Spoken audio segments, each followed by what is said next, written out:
It's the Let's Go Eat and Drink Show with hosts Jimmy Santangelo and Bill Allred. Let's go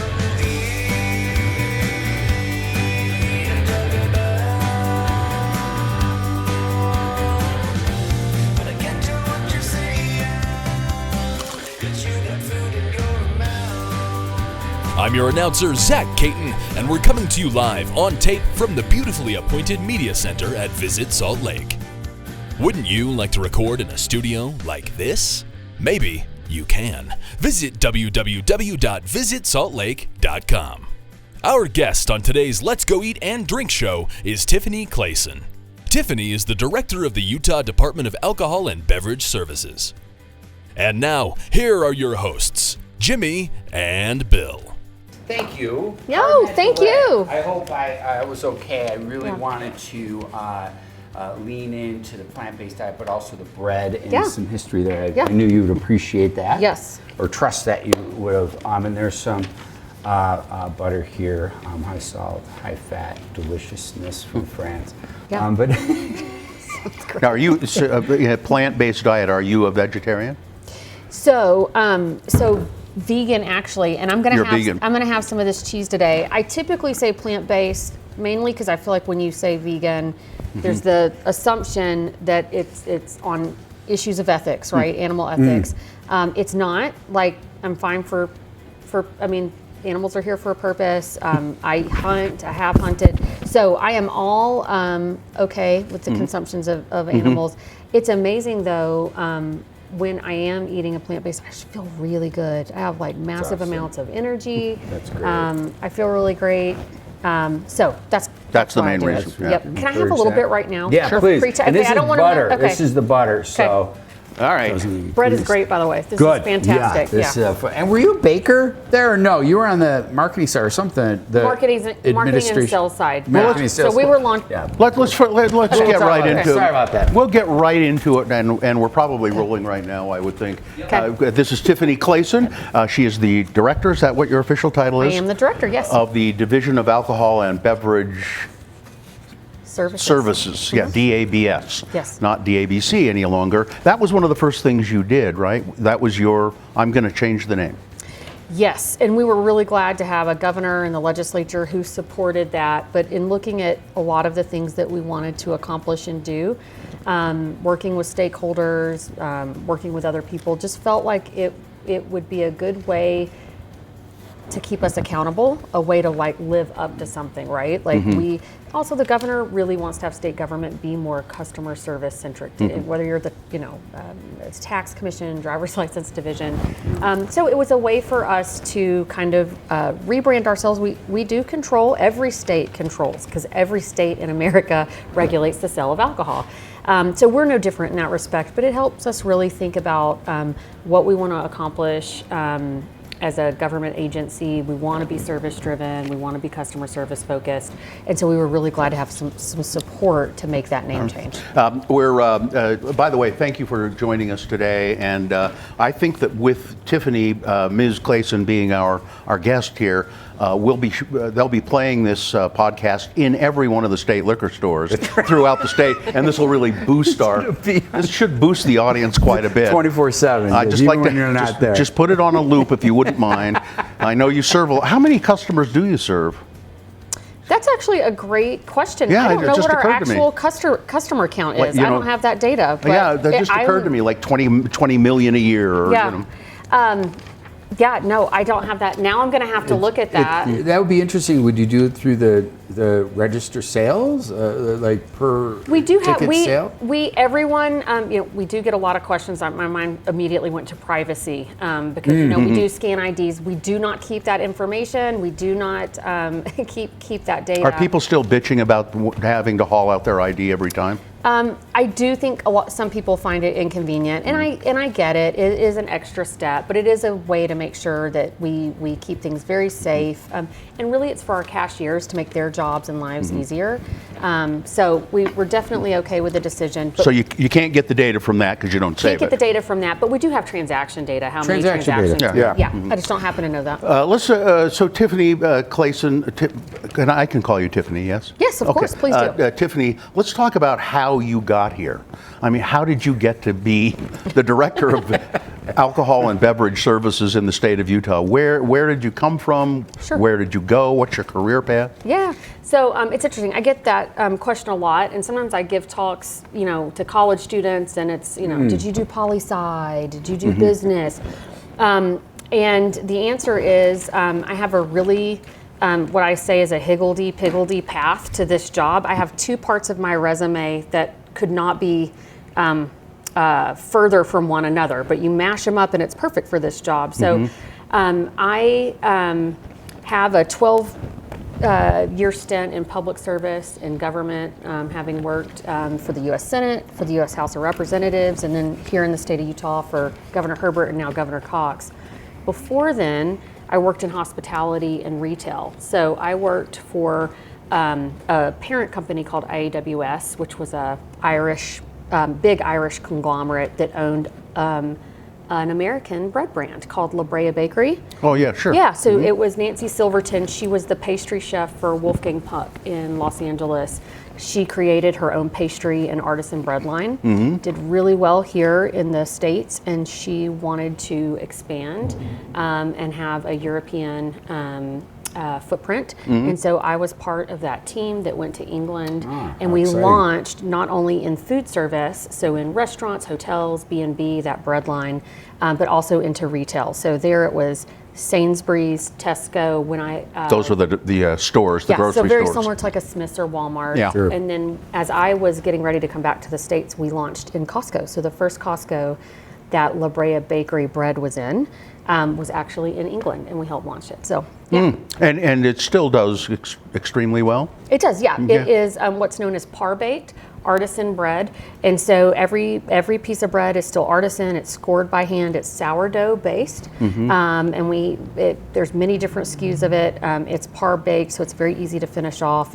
My favorite is actually the raisin pecan. And it's great with a little Gruyere cheese. You can heat it up. And so I love it. So really, I was honored when the governor reached out as he was putting his team together, right, with the new administration.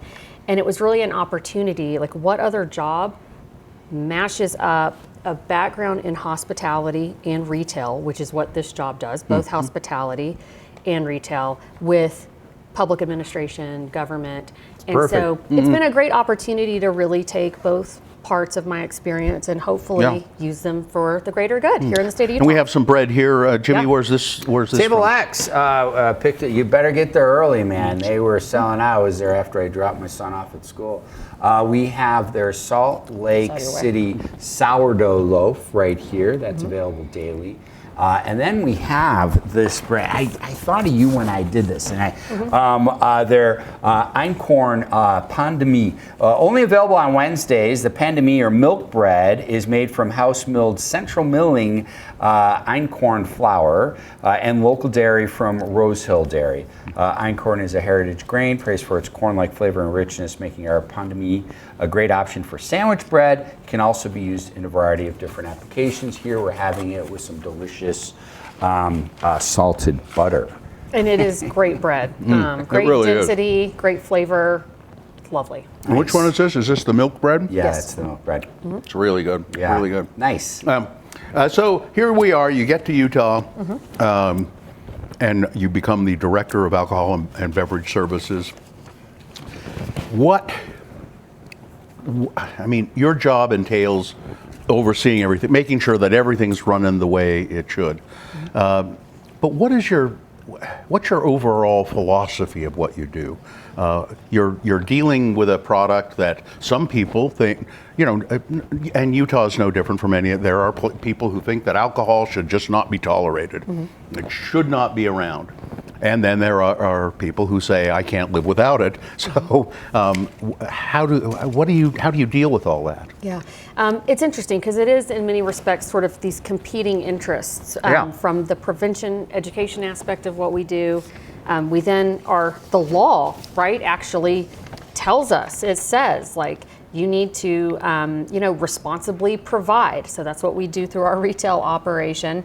And then kind of on the other spectrum, right, we're making sure to control it and make sure that we're curbing, right, the overuse or the misuse of alcohol. And so it is a difficult tightrope to kind of walk sometimes. But honestly, I think, again, kind of back to this service-focused mission, customer service, really centering everything on that. I think if we are keeping our customer in mind with everything that we do, in every decision that we're making, with every conversation with a legislator we might be having, it's a really easy way to manage everything, right? Because we have many customers. Customers are our restaurants, our hotels that we serve through licensing. Our customers are everyone, whether you drink or not. And people who come from out of town, tourists.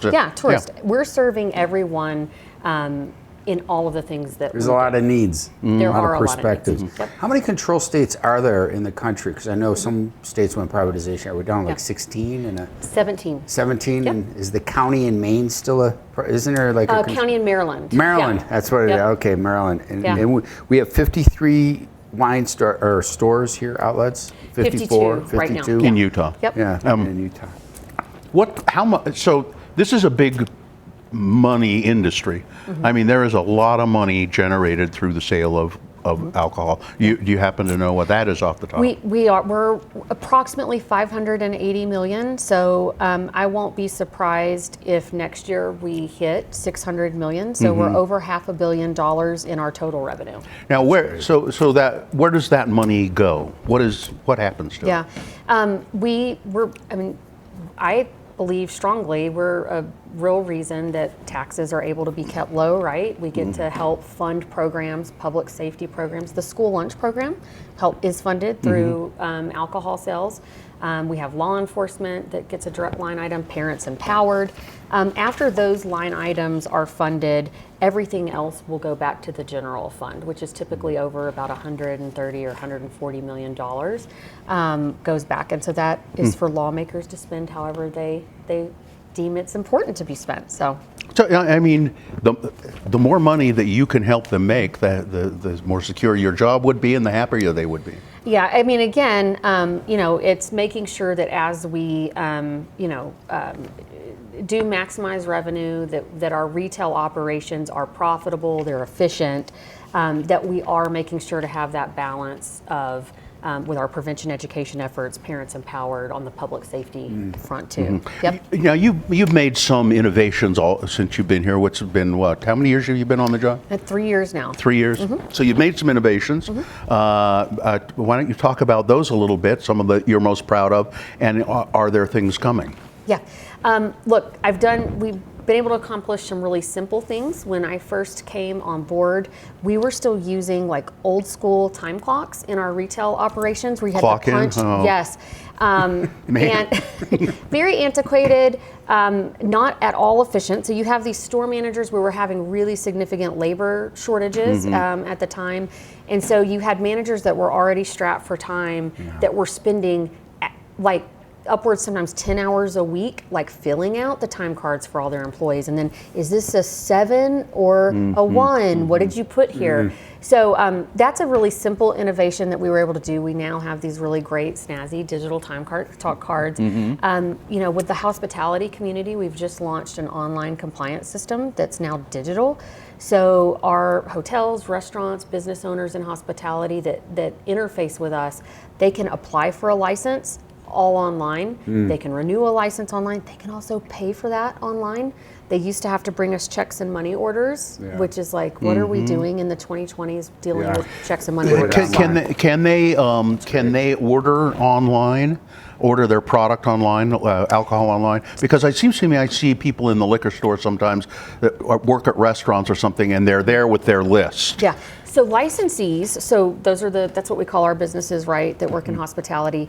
They are able to do online orders and pick them up in the store. So one of the really great innovations that's coming this year is what we're calling click and collect, buy online, pick up in store. And so that will be available For consumers. For consumers. Just at a few stores while we work out the bugs, but yes, that's coming. That will be great. And by the way, thank you for upgrading just the credit card readers.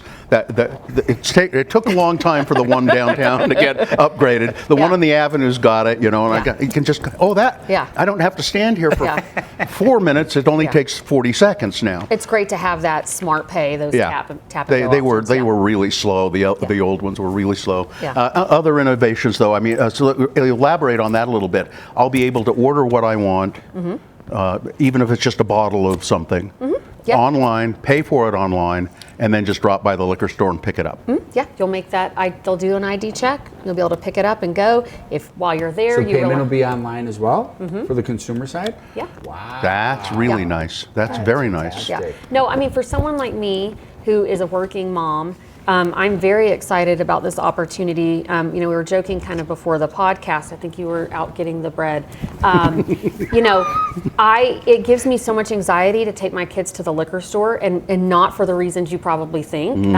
So I don't mind them being in a liquor store. It prompts really healthy conversations about responsible, drinking and irresponsible drinking. And what is this?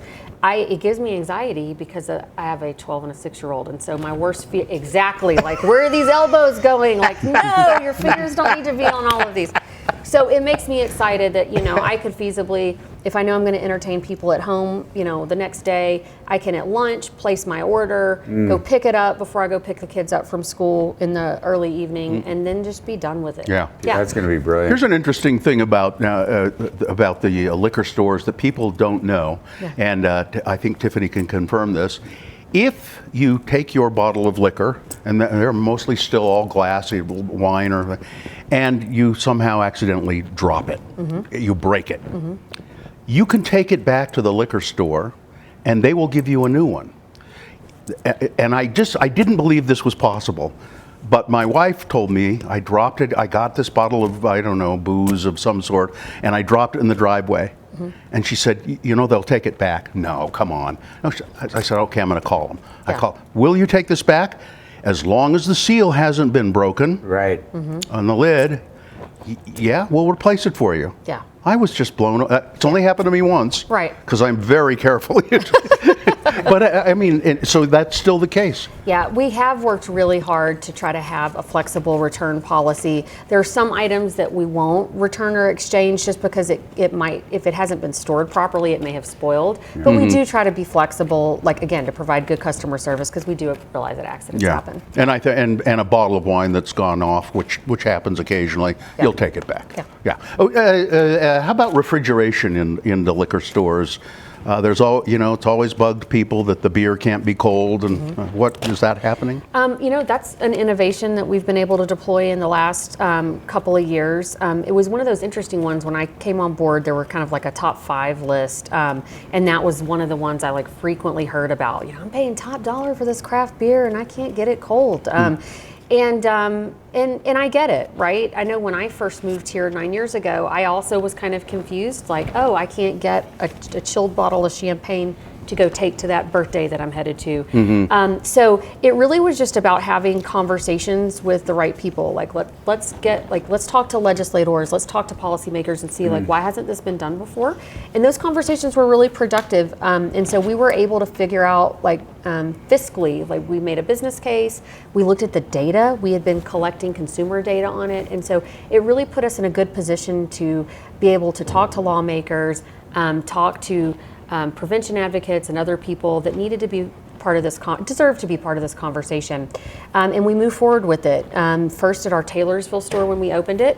And now we're rolling it out, refrigeration, into all of our new stores, and then we're retrofitting our older stores as we're able to, and it's been really successful. Good. Yeah. What are the SKUs that go in there? What is the product? Yeah, so we have our beers and our RTDs, or canned cocktails that will go in there. But it's an opportunity for them to be able to get that. Now you don't have to take it home and try to shove it in the freezer to get it colder faster so you can open it up with your game. Ciders are in there. Yeah, I'm hoping one day I'll walk into my liquor store and go, hey, they got a beer cave. Yeah. Well, let me tell you. So I know we've talked about the downtown store before when we were doing the walk through there. This is the new store. Yeah. On 2nd South and Edison. Yep. Mm-hmm. And so there will be refrigeration in that store. There is a section where you'll be able to buy, your craft beers and whatnot cold. Like a walk-in? Yes. It's going to have a beer cave. It's going to be great. How about that? Any other innovations coming up, or something that you'd like to see happen that you haven't maybe dared reveal? Right. Are there? So first of all, are there things that you'd like to see happen that you haven't dared say? And I don't expect you to say them here. I don't. But this is the let the cat out of the bag portion. Right. Yes. I am hyper focused on what what we've got to roll out this year with e-commerce, and so that is our click and collect. It's the wine subscription, which you'll also pick up from store. It won't go direct to consumer, like direct to the house.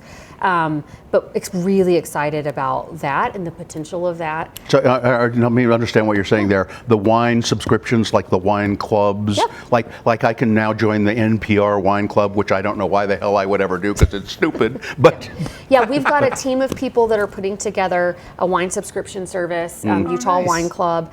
And so for those people that, some people just like to kind of try new things, and that's a great way to try a new thing. Great. $45 a month, 2 bottles of wine that I haven't heard of before. Might be horrible, might be amazing. Yeah. Also, some people just have enjoyed something on their travels, and so they may be able to find those products via the wine club. So I'm really just excited about that. It is going to be more difficult, I have to admit, because we are the middleman in this situation. So in most of the other states that have wine clubs, it is direct to consumer. So it will be a little bit more expensive to be able to participate in that type of transaction because of just how we have to do it in the state of Utah. But you know what, this is the paradigm we're in, and this is what the lawmakers are comfortable with.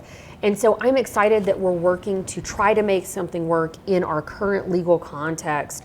And it'll be a great way to kind of figure out if this is going to work and if people like it, and that'll be something fun. Can you explain? And I've never been quite clear on how it works, but some people seem to really like the way the pricing structure here in Utah, and some people just detest it.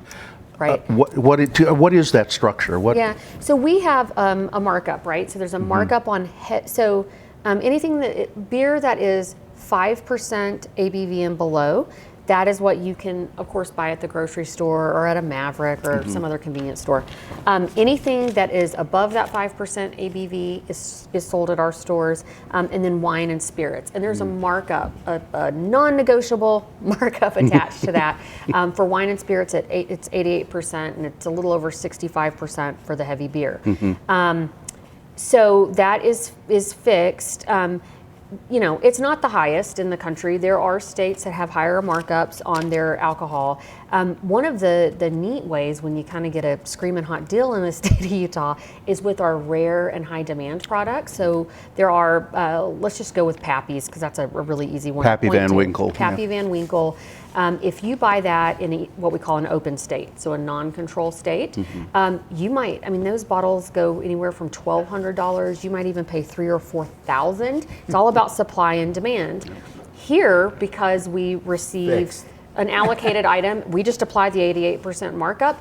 Some people are able to walk away for like $200 a bottle of Pappy's. So true. That is one tangible example where the control state model works for people. So, but then the other problem is you don't find competitive sales going on. Like the guy at the liquor store down that corner, he's marking down his liquor, so you got to mark down yours to stake up. Yeah, those kind of fights that go on. Any chance, and this is a lob question, any chance for licensees, the pricing structure to lower to help their margins on alcohol? You know what, I love, that is, when I'll talk kind of about like the top 5, that is something I was really trying to understand the hospitality community as I was coming on, having worked in the hospitality community, kind of trying to figure out what did this experience look like for them. And that was feedback I got often. And so I have communicated that feedback to the governor's office and sort of the budget analysts that work in that branch of government, as well as legislators, with the legislative financial analysts too. I think it probably all just will come down to budget, right? Because right now, licensees pay the same market rate as you or I pay for those products.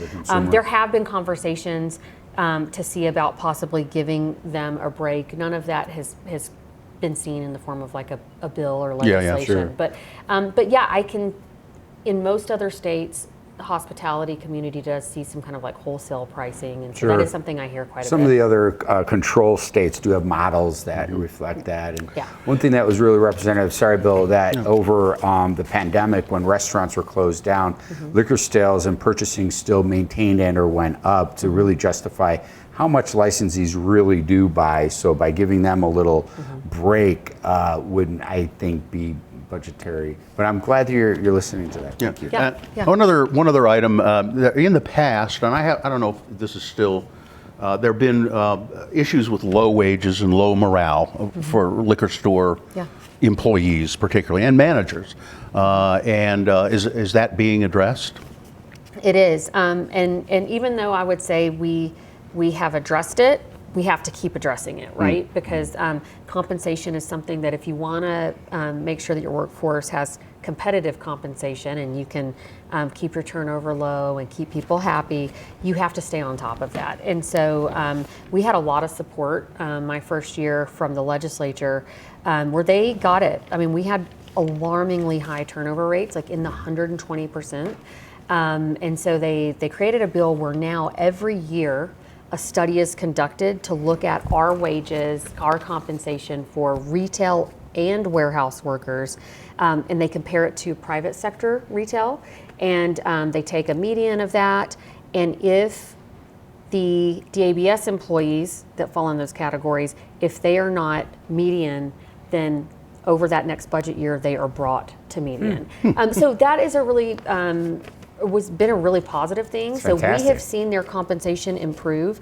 I just presented to the legislature though, and one of the things I mentioned to them is like everyone has to pay their light bill. People got kids to feed. You got to put food on the table. So compensation is important, but people also stay at jobs other than just how much I get paid, right? It's all about culture. And so we knew that we needed to improve that as well. And so we've worked to have onboarding programs, better training, better development. Like, what do you want to do with your career? Do you want to stay and rise up and develop at the DABS?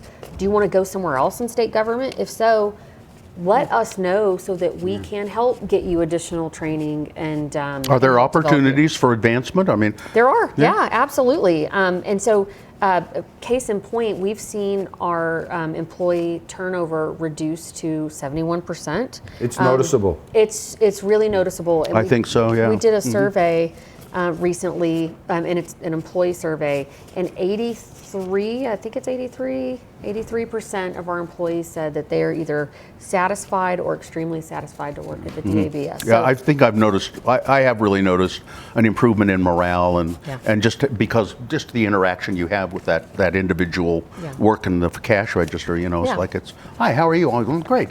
Oh, here's my ID. Well, thank you so much. What I mean? It's gotten much better. True. Yeah. It's great. We have great people that work for us. And let's see, new store openings, we already talked about that with the new one downtown. Any other new stores opening? Did we talk about that? We've got downtown on tap to open. We've got Foothill on tap. Oh, that's right, Foothill. Yeah. We'll be breaking ground on that this month. That's been a big project. It'll move back across the street. Yeah, it'll be back at Lamplighter. That'll be another 2-story design, given how that parcel is.